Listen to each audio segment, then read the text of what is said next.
Hello everybody, welcome back. If you're new to the channel, I suggest you watch at least some of the earlier videos in this series first. In the introduction video, I talk about what the goal of this series is and go through a quick explanation of character growth. And in parts 1 to 6, I look at different character traits that Ahsoka Tano from the Clone Wars series should have outgrown and see what the writers really gave us. So please go check that out. To those of you who are all caught up, in this video we're going to be talking about some of the tricks the writers use to keep negative perception off Ahsoka and positive perception on her, with the result of that misdirection being that the audience thinks Ahsoka is better than she actually is. So let's get into it.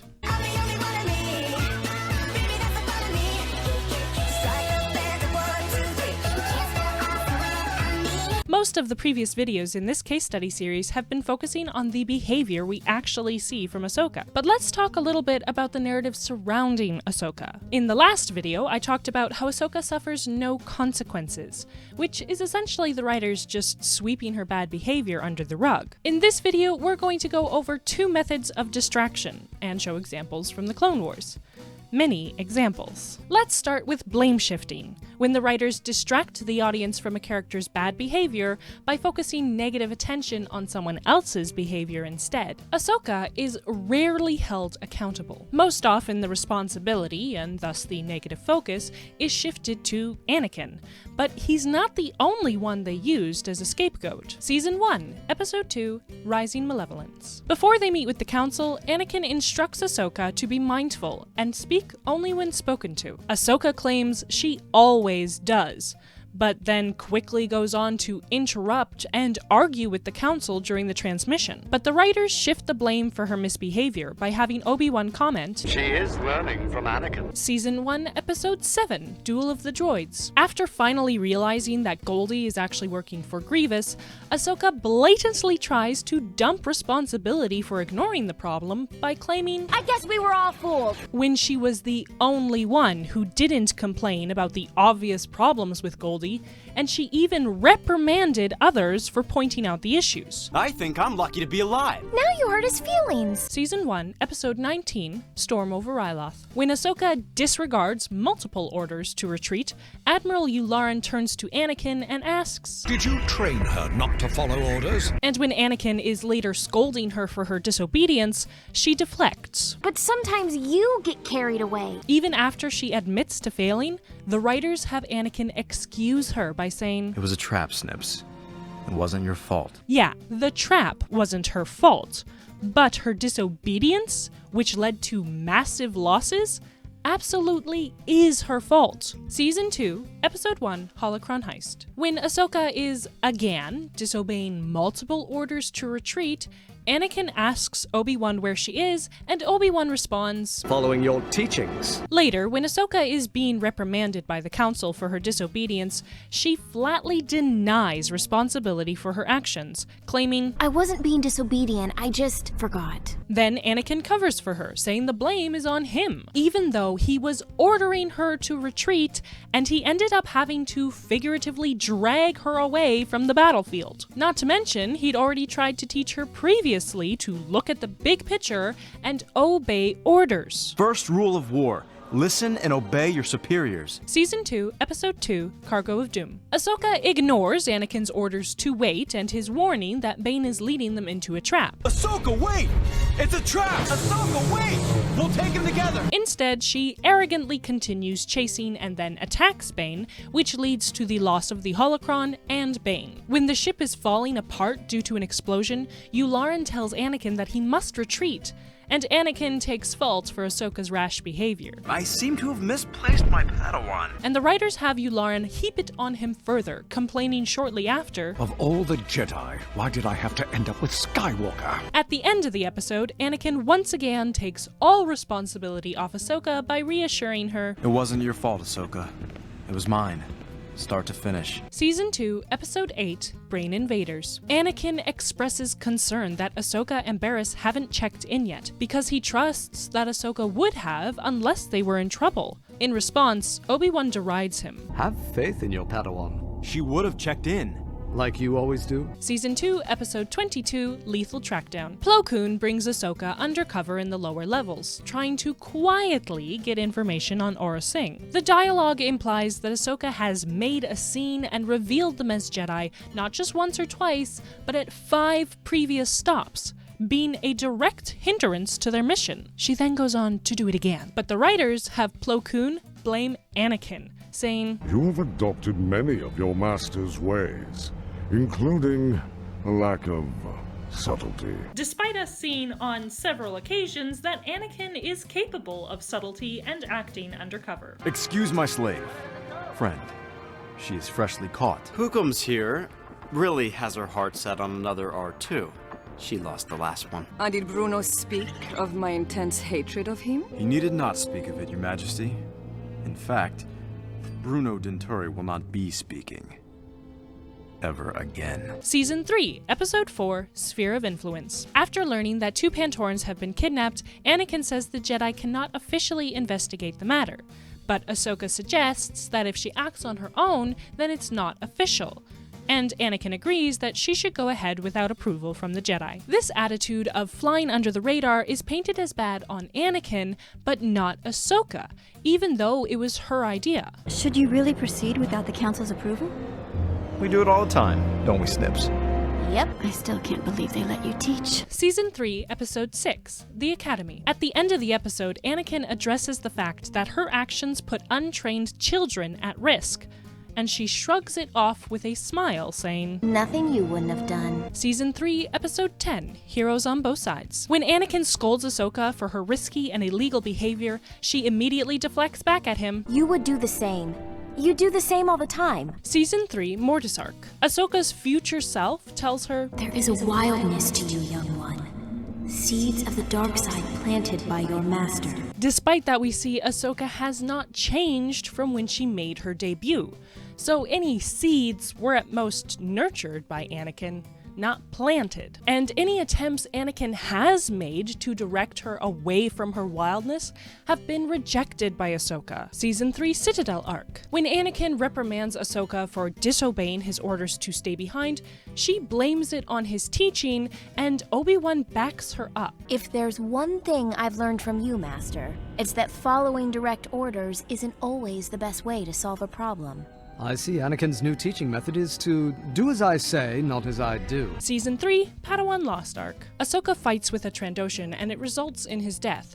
She does it in self-defense, so I want to be clear that she is not to blame, but she is still responsible for her actions just as he is responsible for his. But later in the climax of the arc, she tells the dead Trandoshan's father, Your son died because of your own actions, not mine. So Ahsoka is shifting any responsibility off herself and the son onto the father. She then pushes the father to his death. So even though the death of the son was done unintentionally, in self-defense, the death of the father was not. She chased him after he retreated, and then used excessive force which directly resulted in his death. But the writers have already implanted the idea that it's all his own fault.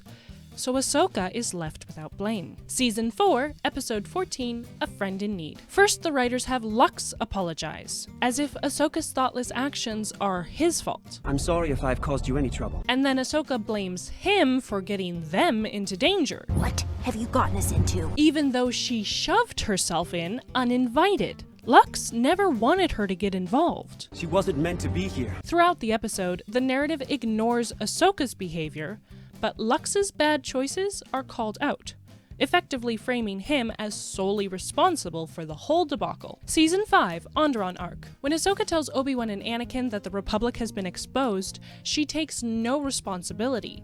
She phrases it as if the Separatists found out all by themselves. The Separatists definitely know we're backing the rebels. And then she immediately expects the Council to jump to her aid and send reinforcements. The Council reasonably refuses to get involved further. because the entire point of the Onderon experiment was to help quietly and avoid another all-out engagement against the Separatists. But they are painted as the bad guys rather than Ahsoka, who is responsible for escalating the conflict. When Steela dies because of a Separatist ship crashing nearby, the writers have another character, her brother Saw, take unnecessary blame on himself since he was the one who shot that particular ship down. But they don't have Ahsoka take any responsibility for the fact that such a new kind of Separatist weapon likely would not have been deployed there if she had not revealed the Republic's presence. Yes, she is not directly responsible for Steela's death, but she is directly responsible for willfully causing the circumstances that led to Steela's death. Season 5, Episode 8, Bound for Rescue. At the end of the episode, just like in the Season 3 Citadel arc, Ahsoka claims to have learned her disobedient behavior from Anakin. I've learned from my master that sometimes doing the right thing means bending the rules. Season 5 Finale Arc. In the first episode of the arc, the writers preemptively cover for Ahsoka's self-incriminating actions in the next episodes by having the droid investigator say, "Fear makes even the most trusting individual irrational." Later, the writers get Anakin to cover for Ahsoka's vengeful outburst over Letta by having him comment, "In ways she is still very young." Funny, because I thought she was not so young anymore. That's a note worth paying attention to. Just one season ago, in the Zygerian Slavers arc, the writers wanted us to see how grown up Ahsoka is. The antagonist underestimates her and she bests him, proving she's not so young anymore. But here the writers now want us to think the opposite. They want us to excuse her bad behavior because she's still very young. At the end of the finale arc, similar to the Onderon arc, the Jedi Council are painted as the bad guys for reasonably following the evidence that Ahsoka heaped upon herself through her thoughtless actions. Ahsoka claims, "Everyone except Anakin has abandoned me," even though she never gave anyone a chance to speak to her before making herself look guilty, and in this moment she still believes Barriss to be a loyal fellow Jedi and a good friend, but she ignores how Barriss seemed willing to break the law in order to help her. Season 6, Episode 12, Destiny. Due to her departure from the Jedi, there is only one scene in Season 6 with Ahsoka. It's a Force vision that Yoda has. In it, Ahsoka cries, "You told me I would finish my training to become a Jedi, but the Council expelled me. Why would you do that?" Perhaps the writers forgot, but the Council asked her back. They offered her knighthood. She chose to leave. She could have completed her training, but she said, "I can't stay here any longer. I have to sort this out on my own." And now she's blaming Yoda. So even in someone else's Force vision, the writers just cannot have Ahsoka take responsibility for her own actions.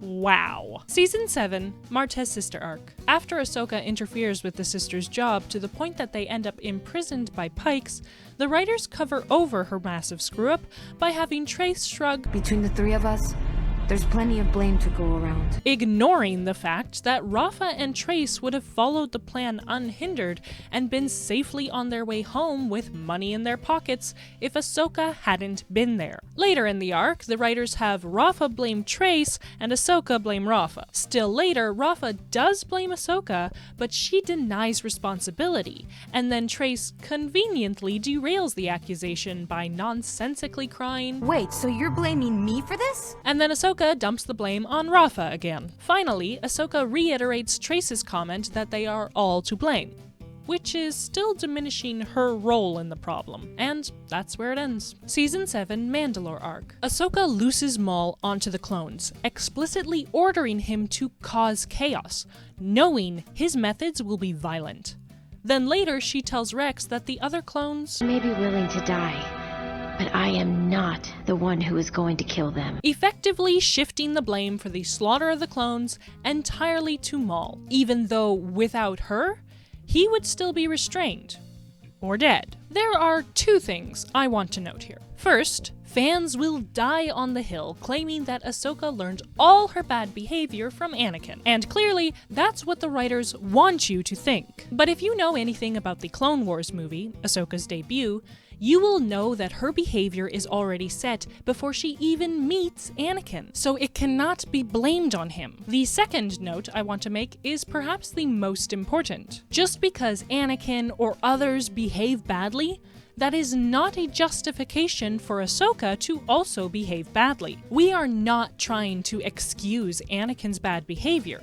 We are just saying that Ahsoka should take responsibility for her bad behavior, rather than shifting the blame. Especially because she is intended by the writers to be a character that young children identify with and look up to.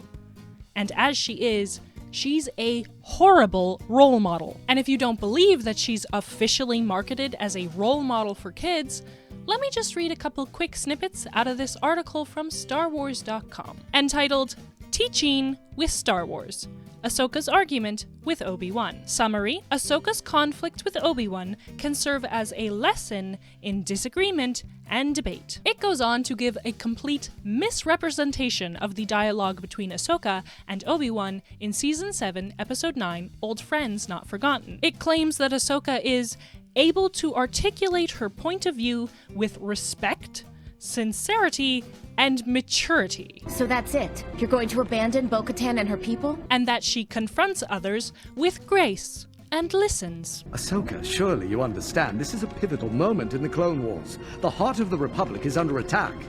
I understand that as usual you're playing politics. And to consider how she exercised Jedi patience. Right now, people on Coruscant need us. No. The Chancellor needs you. It then encourages parents or guardians to question their own Padawans about a recent disagreement they had, and, with Ahsoka as a role model, encourage your child to earn some bonus points by having them reach out to the person they disagreed with and see if they can find a way to disagree without being disagreeable. That's not fair. I'm not trying to be. Did the author of this even watch the episode in question? First of all, please never, ever, ever, ever, ever, ever, ever, ever, ever use Ahsoka as a role model for your children. Second, the rose-colored perspective of this article leads perfectly into my next point. Related to blame shifting, on the opposite side of the spectrum, we have praise shifting, which is when Ahsoka gets credit over and above what is deserved or even logical given her actual contributions. This is another method of distraction. The writers get you to forget about the negatives by calling attention only to the positives of the character. Season 1, Episode 2, Rising Malevolence. At the end of the episode, when a clone trooper thanks Anakin for coming to rescue them, the writers have him shift all the praise to Ahsoka. Thanks for getting us out of there in one piece, General Skywalker. You have my Padawan to thank for that? Even though he already had the idea. So you always meant to come out here for survivors? And it was with his authority that they went there at all. Season 1, Episode 3, Shadow of Malevolence. When Anakin's squad cannot keep up with him to pull off the attack he planned, Ahsoka shouts at him, "We need a new plan!" pointing out the problem, but offering no potential solutions. Plo Koon is the one who suggests an alternative idea, and Anakin agrees with it. But at the end of the episode, Ahsoka claims credit for the course correction. Excuse me?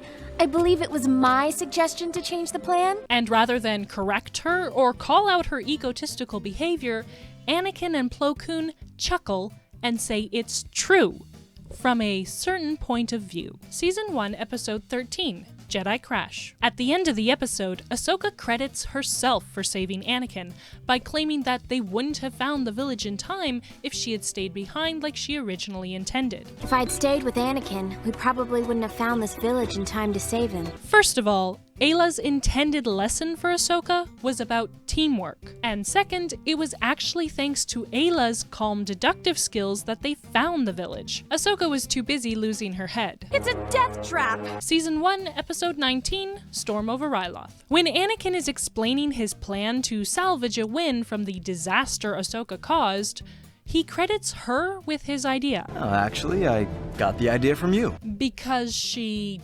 transferred her guilt onto him, and yelled at him, which corrected his thinking. That's what you said last time, and now everyone's gone. My whole squadron. Ahsoka. We can't just smash through that blockade. Then at the end of the episode, as Anakin sits in his escape pod watching his plan succeed, he says, "That a girl, Ahsoka." Season 2, Episode 3, Children of the Force. After Anakin captures Bane, Ahsoka proceeds to give herself a pat on the back by claiming, "Looks like I win." Season 2, Episode 6, Weapons Factory. At the end of the episode, Luminara praises Barriss for a job well done. And let's face it, she's the reason the mission succeeded, because she's the one who memorized 200 junctions and captured the tank. But Barriss shifts the praise and thus the positive attention to Ahsoka. But if it weren't for Ahsoka, we'd still be down there. Season 3, Episode 6, The Academy. The students find evidence of corruption and are determined to root it out. Ahsoka at first dismisses them,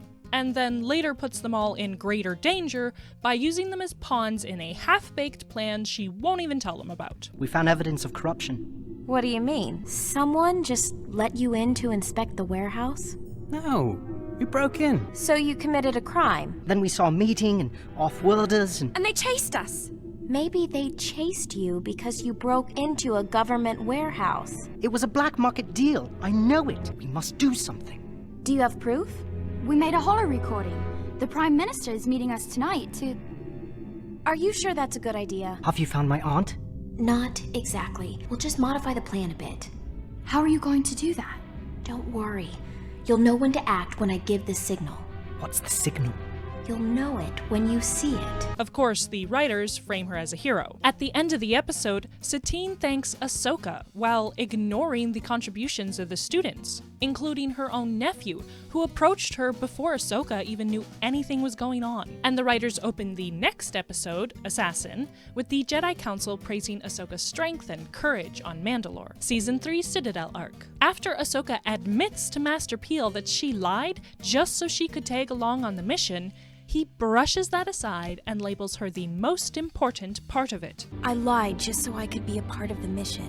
Whether you were meant to be on this mission or not, you are now the most important part of it. Even though she's only given half of the key information, so at best, she's only as important as Tarkin, whom she disdains. Season 3, Padawan Lost Arc. Ahsoka acts recklessly, with little regard for the safety of the younglings. Then Khalifa praises her energy and strength, saying she is what they have been lacking in their escape attempts. Your energy, your strength, it's what we've been lacking. At the end of the arc, Ahsoka lies, claiming she was out there, alone. But she was able to lead others to survive. When the reality is that she was not alone. There were others who were already surviving, and they helped her by sharing what little shelter, provisions, and knowledge they had. And ultimately, it was the arrival of the Wookiees, contacted through the efforts of Chewbacca, that saved their skins. Season 4, Episode 1,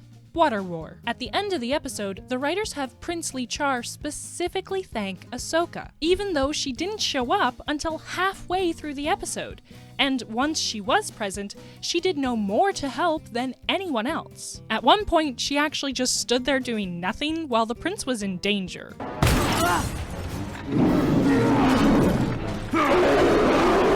Season 4 Zygerian Slaver arc. At the end of the arc, when the Togruta Elder thanks everyone as a group, the writers have Anakin shift all the praise to Ahsoka, when she really didn't do much. I thank you, Jedi, and the Republic for saving our lives.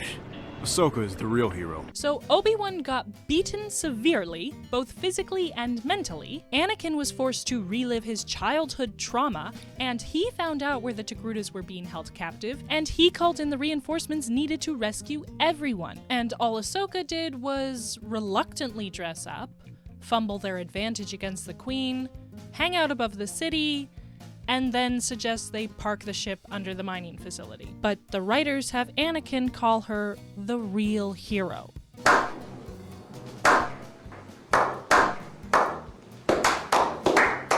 Season 4, Episode 14, A Friend in Need. Ahsoka spends the episode belittling and insulting Lux, ignoring his ideas and personal autonomy, and ultimately disregarding his life by blowing their ruse. I told you I have a plan. You're not a fighter. I won't join the Republic. The only one you're going to get killed is yourself. I'm sorry, but I'm taking you to Coruscant. Your plan hasn't exactly been well thought out, Lux. Without me, how did you think you were going to escape those droids? I'm going to have a little chat with Mr. Bonteri. Plan? What plan? You don't know what you're doing. Careful not to choke on your stupidity. But the next time they meet, Lux gives Ahsoka a glowing report. She saved me from a huge mistake. Season 5, Onderon Arc. Near the end of the arc, Steela tells Ahsoka, "We wouldn't have made it this far without you." And at the end, Lux praises Ahsoka's heroics and selflessness, even though she spent most of the arc in an observational/advisory role. And in the end, her short-sighted actions, exposing the Republic's support behind the rebellion, directly resulted in most of the rebels dying, including Steela. The only reason the rebels succeeded was because A, the whole experiment was Anakin's idea, and B, after Ahsoka's screw-up, Anakin enlisted Hondo's help to outfit them with necessary weapons. But no mention is made of his contributions. Season 5, Episode 17. Sabotage. After helping get Anakin out of a dangerous situation, Ahsoka proudly tells him, "I saved the day." Even though she initially intended to abandon him, not taking his predicament seriously, but R2 stopped her. She is completely ignoring R2's vital contribution to the rescue, and the fact that R2 had to save himself since she did absolutely nothing to help him out. Season 5 Finale Arc. When Ahsoka visits Letta in prison, Letta explains that the reason she insisted on speaking only to Ahsoka was because she was told, quote, "If I ever needed help, you were the Jedi to contact." The writers want to frame Ahsoka as someone compassionate who can be relied on, but given what we have actually seen of Ahsoka's treatment of others, including her treatment of Letta over the next minute... You don't have much time, Letta. So I suggest you get whatever you have to say off your chest. It makes no sense for Ahsoka to have such a reputation, and this is the only time her supposedly having this reputation is ever brought up. The writers are telling instead of showing, as usual. The opening quote of this episode, when Ahsoka breaks out of prison and runs away, says, "Courage begins by trusting oneself." So the writers are explicitly labeling her actions, born out of fear and distrust, as courageous. After Ahsoka is acquitted, the Jedi Council heaps praise on her for her lousy behavior. You have shown such great strength and resilience in your struggle to prove your innocence. This is the true sign of a Jedi Knight. You have become a greater Jedi than you would have otherwise. So, breaking out of prison before even waiting to speak to anyone, working with a notorious separatist war criminal and ex-Sith assassin, beating up clones to evade arrest, and giving some cryptic non-answers when she finally speaks to the Council is the true sign of a Jedi Knight? Really? Season 7, Martez's sister arc. At the end of the arc, Rafa tells her, "You might not think of yourself as a Jedi, but you act like one. Or at least how I want them to be." And Trace fawns, "She's right. Without you, we'd be done for." This is after Ahsoka lied to, manipulated, and sabotaged the sisters, as well as allowing them to get captured and tortured because she didn't want to reveal herself as a Jedi to them since she was worried that if they knew, they wouldn't want to be her friends anymore. Season 7 Mandalore Arc. The writers have Anakin give Ahsoka a leg up for leaving the Jedi by saying, "It all makes sense now. If Ahsoka hadn't left the Order, then she wouldn't have been where she needed to be." The writers actually go so far as to have him insist that it's not just one way to look at it. It's the only way to look at it. TCW is telling me one thing, but reality is telling me another. So, what have we seen here? One of the reasons these tactics work so well is because it's the impression the audience is left with. Typically, it's not the details of the story, but those impressions that stick with an audience the best. Another reason the tactics work is repetition. Repetition is powerful. If you hear the same message over and over again, it eventually sinks in. sometimes without you even noticing. And the repetition in the Clone Wars seems to have done its job. Most fans blame Anakin for Ahsoka's bad behavior and consider her to have made incredible contributions to the story. But again, it's all just tell, not show. Distraction can be a great storytelling technique when used properly. The key is to use it to misdirect, not cover up. In my opinion, The Illusionist makes good use of it.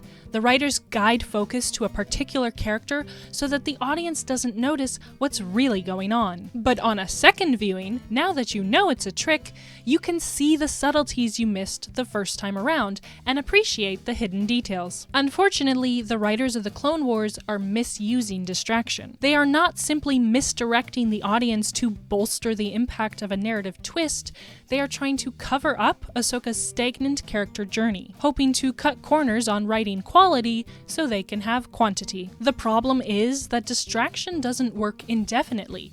Once you catch on to it, you see through it. For something like The Illusionist, that can add depth to the experience.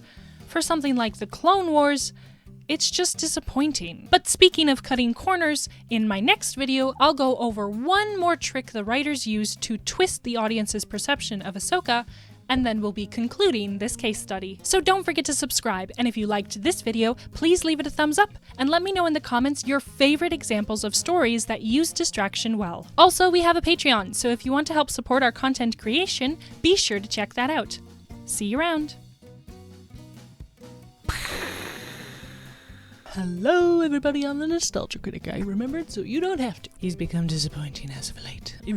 I'm just getting so sick of saying Ahsoka. Do a stretch.